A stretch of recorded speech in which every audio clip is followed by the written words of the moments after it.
睇睇天氣啊，預測係大致多雲，有幾陣驟雨同雷暴。朝頭早驟雨較多，最低氣溫大約27度。下晝短暫時間有陽光，最高氣溫大約31度，吹和緩南至東南風。展望下個禮拜初間中有驟雨，局部地區有雷暴。現時氣溫29度，相對濕度85%。環保署公佈嘅空氣質素健康風險，一般同路邊監測站都係低。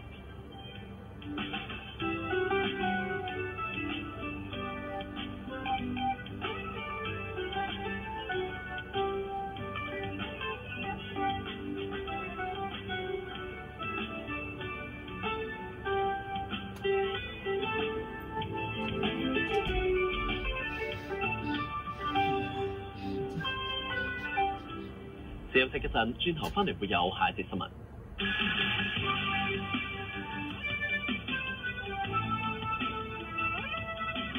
幫你揾啱自己嘅